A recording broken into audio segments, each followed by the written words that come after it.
चाहूंगी आपको वो कौन से फैक्टर नजर आए जिनके चलते बीजेपी को इतना तगड़ा कमबैक मिला। अगर हम जून से देखें अभी नवंबर में तो ये तगड़ा कमबैक मिला, और साथ ही कौन से वो फैक्टर आपको नजर आए जिसमें अपोजिशन को जो है वो नुकसान हुआ है। देखिए कीर्ति जी, मुझको लगता है कि जो आदरणीय देश के प्रधानमंत्री नरेंद्र मोदी जी ने एक बात कही थी कि एक रहेंगे तो सेफ रहेंगे।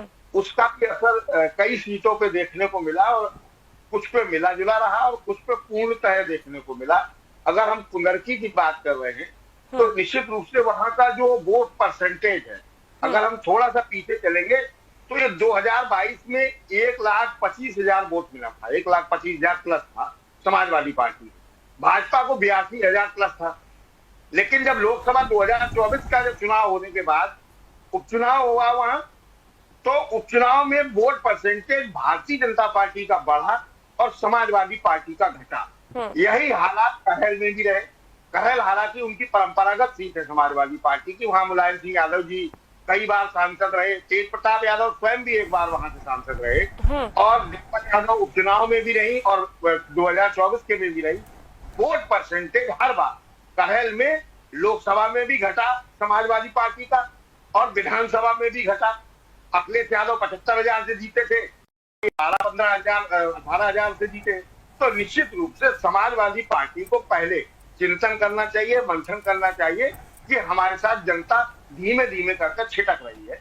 निश्चित रूप से सरकार से जुड़ने की इच्छा उपचुनाव में हर विधानसभा के क्षेत्र के लोगों की होती है, ऐसा मेरा अपना मानना है। तो विकास अगर जनता चाहती है, विकास अगर चाहिए, तो निश्चित रूप से सरकार से जुड़ने की कोशिश करती है।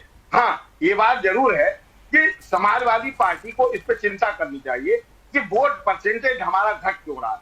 उपचुनाव हमेशा सत्ता के होते हैं। आदरणीय अशोक तिवारी जी हमारे बड़े भाई हैं, उन्होंने एक बात कही कि दुरुपयोग हुआ शासन सत्ता का, दुरुपयोग हुआ, कुछ चीजें दिखाई दी। ऐसा नहीं है कि वो गलत कह रहे, कुछ चीजें दिखाई दी। जिस तरह आप देखिए 2024 के चुनाव में, लोकसभा के में, मुझे नहीं लगता कि पूरे देश में होमगार्ड और सिपाही भी सस्पेंड किया गया हो इलेक्शन कमीशन द्वारा।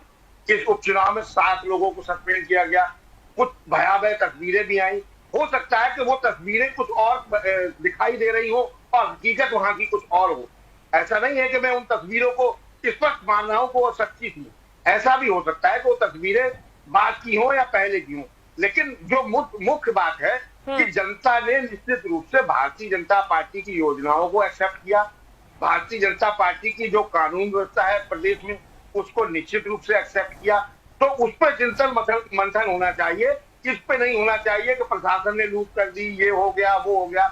ठीक बात है कि जैसा मैंने कहा, उपचुनाव हमेशा सत्ता के होते हैं। समाजवादी पार्टी की सरकार भी रही प्रदेश में, 4 बार रही। उपचुनाव उनके दौर में भी हुए। बहुत सारी चीजें जो अब पुरानी हो गई, उनको कहने सुनने से कोई फायदा नहीं है। निश्चित रूप से मुझे लगता है कि आपने जनता से जो जुड़ाव होना चाहिए वो नहीं रहा। जनता के मन की बात नहीं आपने सुनी। जनता ना कोई बात नहीं हो रही थी। जनता के मुद्दे, महंगाई, बेरोजगारी, सड़क, बिजली, पानी पे कोई बात नहीं। बात क्या हो रही थी? जुड़ेंगे तो जीतेंगे। जनता इन पे भ्रमित होने वाली नहीं है। मुझे लगता है कि समाजवादी पार्टी को मंथन करना चाहिए। जी बिल्कुल।